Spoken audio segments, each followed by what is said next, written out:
Abu Talib tuh apa kurangnya paman Nabi? Tak mengikuti agama Rasul. Tak ada guna. Kita cintai dengan dua hal. Karena kekerabatan dengan Rasulullah. Kedua karena mengikuti ayah dan nenek moyang mereka Rasulullah SAW. Bismillahirrahmanirrahim. Assalamualaikum warahmatullahi wabarakatuh.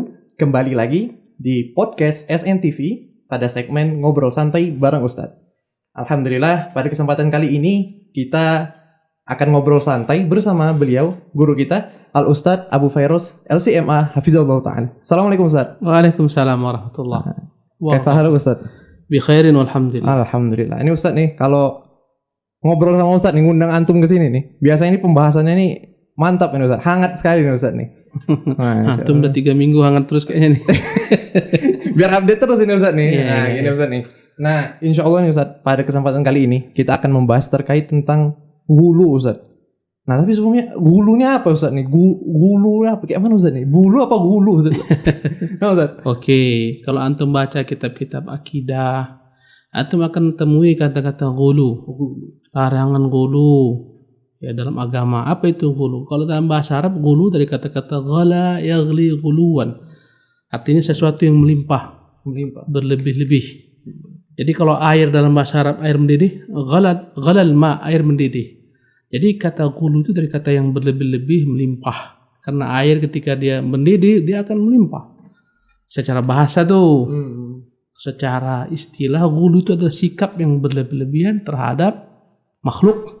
Nah, misalnya manusia karena sifat berlebih-lebihan sehingga tidak lagi ditempatkan pada tempatnya sebagai manusia, disamakan dengan Tuhan. Itulah gulu. Oh itu gulu. Dan Allah melarang kita mengikuti gaya beragama orang-orang ahlu kitab. Orang ahlu kitab itu sifatnya gulu, kata Allah, ya ahlal kitabi la taqlu fi dinikum. Wahai orang-orang ahlu kitab, jangan berlebihan dalam beragama kalian. Di mana letak berlebihan mereka? Tatkala mereka mengangkat Isa bin Maryam sebagai anak Tuhan. Ya, maka kata Nabi SAW, la tatruni kama atrat nasara Isa bin Maryam. Kalian tuh jangan gulu mengkultuskan saya sebagaimana orang-orang Nasara mengkultuskan Isa bin Maryam. Innama ana Abdullah wa Rasul. Aku ini hanyalah hamba Allah dan Rasulnya. Nah, gulu ini fatal dampaknya. Antum tahu sejarah kesyirikan itu bermula bagaimana? Gimana Ustaz? Ini dari sebab gulu ini. Gulu Ustaz ya? Iya, disebutkan dalam yakni riwayat salah seorang sahabat, ya, Ibnu Mas'ud menceritakan bagaimana asal muasal, Ibnu Abbas menceritakan bagaimana asal muasal kesyirikan. Pada zaman Nabi Nuh itu ada 5 orang saleh, namanya Wad, Suwa, Yaguth, Ya'uq, Nasr. Ini orang yang paling saleh pada zaman Nabi Nuh. Mereka wafat, tinggal dalam satu tahun mereka wafat bareng bersama. Maksudnya dalam 1 tahun mereka wafat berdekatan. Ya, akhirnya umat ini merasa kehilangan ulama mereka. Mereka kemudian datang ke kuburannya, mereka menangis di sana. Datanglah syaitan mengatakan kepada mereka, apa tanda cintakan kepada wali-wali ini? Mereka makhluk-makhluk Allah Subhanahu wa taala. Sampai akhir syaitan menyuruh mereka untuk membuat patung-patung sebagai peringatan, mengingat mereka, mengenang mereka. Lambat laun, ya, generasi demi generasi datang, disembahlah mereka dari selain Allah Subhanahu wa taala. Dengan apa? Dengan alasan kalian tuh makhluk-makhluk kotor, Allah tuh Maha Suci. Kalau kalian mau jumpa Allah, minta hajat, tak mungkin Allah kabulkan. Kalau minta hajat, minta dulu kepada ini, wali-wali ini dalam jelmaan patung-patung ini. Mereka buat lagi, dianalogikan oleh syaitan. Kalau kau mau minta suatu kepada penguasa, kepada presiden, kepada raja, kau nggak mungkin langsung kau rakyat jelata, kau siapa? Kau harus melalui hubungan menterinya, kau hubungi menterinya, protokolnya. Begitu juga Allah. Kalau kau mau sampai, nggak usah langsung minta kepada Allah, minta kepada ini, Yaguth, Ya'uq, Nasr. Sebagai perantara jadinya. Perantara. Akhirnya disembahlah mereka, dikirimkanlah Nabi Nuh, didakwahilah mereka. Mereka ingkar, Allah binasakan. Jadi dampaknya gara-gara gulu kesyirikan terjadi gara-gara gulu terhadap orang-orang saleh. Subhanallah. Fatal. Antum tahu sejarah mengapa terjadi kesyirikan di bangsa Arab? Pernah baca-baca gitu? Kalau zaman pada kaum Quraisy tahu Ustaz bagaimana Lata yang beliau adalah orang soleh yang suka membagikan minuman bagi jemaah haji. Akhirnya Masya Allah antum luar biasa. Biasa di luar antum. Latta itu kata-kata latta itu artinya yang menembuk gandum, kemudian makanan tertentu, dibuat minuman, diberikan kepada jemaah haji ketika dia meninggal karena baiknya dia, dermawannya dia. Orang ingin mengenangnya, dibuatlah patung latta. Tapi maksud anak, kapan dan bagaimana awal kesyirikan di bangsa Arab? Kalau antum buka sedikit pelajaran sirah, asal muasal Nabi Ibrahim dan keturunannya semua itu beragama tauhid. Ibrahim punya anak Ismail, semua beragama tauhid. Ada seorang laki-laki bernama Amr bin Luhai dari suku Khuza'ah. Amr bin Luhai al-Khuzai. Laki-laki ini orang saleh. Orang yang dianggap berilmu, saleh, taat beribadah.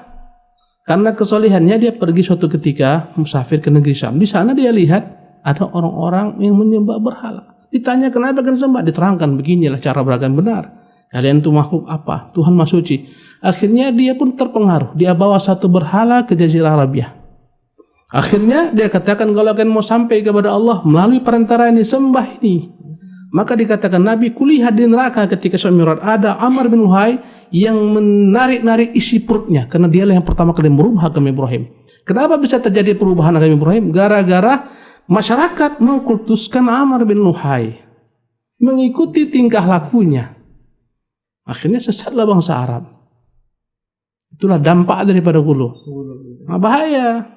Nah Ustaz, ini bagaimana Ustaz ini kasusnya? Itu kan zaman dulu. Sebentar. Anda minum dulu lah. Ya. Jadi kan Ustaz nih. Ya. Nah itu kan kasusnya zaman dulu nih Ustaz. Ya. Nah kalau zaman sekarang nih Ustaz nih, karena kita sudah jauh dari yang namanya tentang para kenabian. nabi ya kan, jauh kan Ustaz kan. Nah ya. yang kita temui adalah semacam kiai, habis itu kiai, ulama gitu Ustaz, dan keturunan daripada Rasulullah SAW. Nah ini bagaimana nih Ustaz nih sikap kita sebagai seorang Muslim terhadap orang-orang soleh ini tuh? Ya. Nah itu bagaimana Ustaz? Orang soleh itu banyak yang mereka Masya Allah para alim ulama kita. Namanya macam-macam, bisa namanya kiai, namanya anjengan, bisa namanya pak ustadz, tuan guru, cikgu, syekh. Ini orang-orang saleh, orang berilmu. Bagaimana sikap kita menghadapi mereka ini? Ada 3 sikap manusia.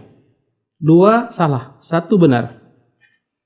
Saya sebutkan sikap yang salah. Yang pertama sikap yang berlebihan dalam memuliakan mereka, menghormati mereka, tanpa terasa akhirnya mempertuhankan mereka. Dari mana mempertuhankan mereka? Dari tadi yang saya sebutkan kisahnya. Ya, dalam Islam kita disuruh untuk mencintai orang saleh, menghormati mereka, muliakan mereka, apalagi keturunan Nabi SAW. Wajib kita senantiasa mencintai keturunan Nabi. Bahkan tak sah salat kita kecuali berselawat dengan Nabi dan keluarganya. Allahumma sholli ala Muhammad wa ala ali Muhammad. Keluarga Muhammad yang benci keturunan Nabi habis binasa. Subhanallah. Tetapi ya, dalam menghormati mereka, para ulama, apakah gelarnya? Apakah gelarnya Habib, apakah gelarnya Sayyid, Syarif? Kita hormati mereka, kita muliakan mereka, kita ikuti mereka dalam kebaikan, dalam kebenaran, dengan tetap menempatkan posisi mereka sebagaimana yang Allah tempatkan. Mereka itu makhluk yang tak boleh diangkat sama dengan Tuhan. Tak boleh kita dalam agama kita ini mengkultuskan mereka secara berlebihan. Jangankan para ulama, para ustadz, para habib, para syarif, Nabi SAW saja marah ketika sahabat mengeluhkannya. Nabi tak mau. Ketika mereka katakan, anta sayyiduna, ya Rasulullah, engkau lah Tuhan kami, yang engkau lah. Banyak pujian mereka, kata Nabi, jangan katakan demikian. Panggil saja saya Abdullah wa Rasuluh. Nabi Ustaz. Nabi SAW. Ya, suatu ketika Mu'az tiba-tiba sujud kepada Nabi SAW. Sujud. Kenapa kamu nggak sujud kepadaku? Ya Rasulullah, aku lihat di negeri Syam, aku lihat orang-orang Nasara sujud kepada pendeta-pendeta mereka. Engkau lebih layak sujud kepadanya. Engkau lebih layak kami sujud kepadamu. Kata Nabi SAW, Mu'az, kalaulah boleh orang sujud kepada orang lain, akan kuperintahkan perempuan, istri sujud kepada suaminya. Karena besarnya kedudukan suaminya. Jadi jangan sampai karena cinta kita kepada seorang alim, ulama, orang saleh, kita kultuskan sujud di hadapannya, ruku kepadanya, tak bisa. Subhanallah. Nabi sendiri tak mau. Dilulukan sahabat berlebihan. Ketika Nabi SAW datang, para sahabat berdiri menyambut Nabi, berbondong-bondong menundukkan Nabi. Kata Nabi SAW, la tatruni kama atratin nasara Isa bin Maryam. Jangan kalian mengkultuskan aku sebagaimana orang Nasara mengkultuskan Isa ibnu Maryam. Jadi sikap yang pertama berlebihan dalam memuliakan para alim ulama. Yang salah. Apa sikap tersebut? Misalnya sudah mati, datang ke kuburnya, minta kepada dia padahal telah wafat, mengusap kuburnya, mencari keberkahan pada kuburnya. Ketika hidup sibuk mengambil berkahnya. Ya, Ahlussunnah wal Jamaah itu mengajarkan kepada kita yang boleh diambil berkah daripada dirinya, tubuhnya adalah Nabi semata. Ya. Karena itulah tak heran ketika para sahabat melihat Nabi mencukur rambutnya, mereka berebut mengambil rambut Nabi. Sebagaimana Abu Talha menyimpan rambut Nabi. Kemudian Ummu Sulaim, ya, ketika Rasulullah SAW istirahat, kemudian Rasulullah berkeringat, disekanya keringat Rasul, dia simpan itu untuk Rasulullah khusus ya. Bertabarruk hanya dengan Rasulullah SAW. Walaupun Azbanglah mengatakan boleh bertabarruk dengan Rasulullah, dalilnya mana? Tak ada. Tak ada yang pernah kita dengarkan bertabaruk mengambil berkah daripada Abu Bakar Siddiq, daripada Umar, daripada Uthman. Tak ada. Jadi sikap ini sikap berlebihan. Ya, jadi yang pertama berlebihan. Meminta kepada mereka setelah mereka meninggal. Kadang-kadang meminta kepada mereka, mereka tak tahu. Ya, misalnya Abdul Qadir Jilani yang banyak dikutuskan manusia. Ketika datang ke petaka, bencana, banjir, wahai Abdul Qadir Jilani, contohnya. Ini tak bisa. Sudah mati, tak bisa. Masih hidup pun dia tak bisa. Kalau anda kata dia tak mendengar, misalnya antum punya guru si fulan, antum dalam musibah, guruku fulan, tak boleh. Minta kepada Allah SWT, iya karena abud wa iyyaka nasta'in. Ini sikap pertama yang salah, ini berlebihan. Mengambil berkah daripada mereka, subhanallah ya. Ruku kepada mereka, sujud kepada mereka, ini dilarang. Kalau anda kata dia minum, berebut bekas minumnya, dilarang. Berebut cium tangannya, berebut ikut dengan dia, subhanallah. Ada sahabat Nabi SAW, Ibnu Mas'ud radhiyallahu anhu, dia berjalan nih. Ketika dia jalan, ramai ketika itu orang senang bersamanya, murid-muridnya pun ikut di belakangnya. Kata Ibnu Mas'ud, ada apa kan ikut saya nih? Jangan ikut saya. Fa innahu fitnatun litabi wa madillatun lil matbu. Jangan kalian ikut saya menjadi fitnah bagi saya. Bubar kalian, ada hajat saya penuhi, jangan ikut saya. Ini adalah merupakan fitnah untuk saya. Dan ini adalah merupakan kehinaan untuk kalian. Dan sebagian para tabi'in kalau mereka, karena populernya mereka kalau berjalan, dicari jalan-jalan yang tak dilihat orang. Kenapa? Tak ingin dia itu dikutuskan orang, dipuji orang. Ya, begitulah sikap mereka. Jadi ini sikap yang pertama yang berlebihan. Sikap yang kedua yang sebaliknya, meremehkan ulama, merendahkan ulama, tak memuliakan mereka. Ini parah nih. Ulama mereka adalah merupakan penerus para nabi, membawa cahaya agama, kita muliakan mereka, dihinakan, ini bahaya. Yang tiga inilah yang benar sikap Ahlussunnah. Secara proporsional, kita ikuti kebaikan mereka, dengarkan ilmu mereka, ambil fatwa mereka. Ketika mereka tergelincir khilaf salah dalam perkara tertentu karena mereka tidak maksum, kita tidak ikuti mereka, kita doakan mereka agar Allah merahmati mereka, ya. Dan kita tidak pernah mengangkat mereka lebih daripada derajat mereka sebagai manusia. Ini sikap yang benar. Oke. Ada porsinya gitu, Ustaz. Iya, Ahlussunnah itu seperti itu. Nah, kalau ini Ustaz, kebanyakan orang nih zaman sekarang nih Ustaz.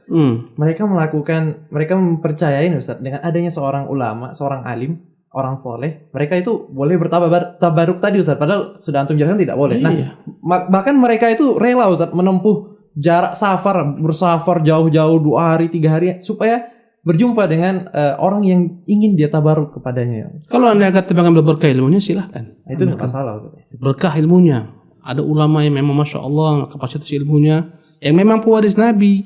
Bukan orang yang diulamakan, yang tidak mengikuti sunnah Nabi. Karena terkadang sebagian masyarakat salah dalam menanggapi mana orang alim, mana bukan alim. Orang alim itu adalah orang yang membawa ilmu Nabi SAW. Andai kata dia menyisir Rasulullah SAW, ini bukan orang alim. Walaupun terkadang banyak pengikutnya, banyak pemujanya, followernya banyak ribuan, bukan standar. Ya, andai kata ada orang alim, tak salah kita datang untuk mengambil ilmunya. Meski jalan harus menempuh jalan jauh, gak ada masalah untuk mengambil ilmunya. Bayangkan para ulama seperti Yahya bin Ma'in, Ahmad bin Hanbal, dari Irak jalan ke Mekah, jalan ke Yaman untuk menemui Son'ani. Tak mengapa, tapi bukan untuk sibuk mengambil bekas-bekas air wudhunya, bukan ilmunya. Dan memang orang alim beneran. Kalau ada orang dianggap alim tapi menyuruh agar menyelesaikan sunnah Nabi yang mulia SAW, maka ini wajib kita beritahukan ini bukan orang alim. Kadang-kadang orang salah. Betul. Kiranya alim gitu kan Ustaz ya, rupanya Masya Allah. Dan bukan jaminan setiap orang punya gelar, dia itu punya gelar syarif kah, punya gelar apa, dia keturunan Rasulullah SAW, bukan jadi jaminan dia itu harus benar. Kecuali jika dia mengikuti apa-apa yang diajarkan oleh Rasulullah SAW. Ya. Walaupun dia keturunannya Ustaz. Walaupun keturunan Rasulullah SAW. Kalau kita dalam akidah Ahlussunnah mencintai keturunan Rasulullah dengan dua sebab. Pertama, karena dia sebagai keturunan Rasulullah. Wajib kita cintai. Bahkan lebih kita dahulukan daripada keluarga kita sendiri. Ini yang pertama. Sebagaimana kata Umar ketika ingin menikahi putri Ali. Wahai Ali, nikahkan aku dengan putri Ummu Kulthum. Ya, wahai Amirul Mukminin, dia masih kecil. Kata Umar, aku ingin menyampung diriku dengan ahlu baiti Rasulullah SAW. Dinikahkan Ali. Ya. Ya, jadi apa sampai mana tadi? Baru yang ke-1 tadi Ustaz. Sekarang lanjutnya yang kedua. Ya, yang pertama kita mencintai Ahlul Bait karena nasab mereka. Tapi antum harus paham juga, enggak semua orang ngaku Ahlul Bait. Banyak yang tak benar, banyak ngaku. Padahal tak siapa-siapa orang tuanya. Betul. Jangan bahaya antum andai kata antum jalan-jalan satu tempat nanti berjenggot Ahlul Bait. Ya. Ya, yang kedua kita mencintai Ahlul Bait karena dia mengikuti nenek moyang mereka Rasulullah SAW. Kalau mereka tak mengikuti Rasulullah, jangankan orang-orang jauh sekarang ini, yang dekat dengan Nabi, Abu Lahab tuh paman Nabi kontan, paman Nabi abang daripada Abdullah. Tabat ya Abi Lahab wa tab, kata Allah, karena menyisir Rasulullah SAW. Abu Talib tuh apa kurangnya paman Nabi, tak mengikuti agama Rasul, tak ada guna. Kita cintai dengan dua hal. Karena kekerabatan dengan Rasulullah. Kedua, karena mengikuti ayah dan nenek moyang mereka Rasulullah SAW. Kalau andai kata, ya, tidak ada padanya hal ini, maka kita tak mencintainya. Ya, sebagaimana kita tidak pernah diperintahkan mencintai Abu Talib, diperintahkan mencintai siapa? Abu Lahab. Padahal mereka jelas-jelas nasab dari Rasulullah SAW.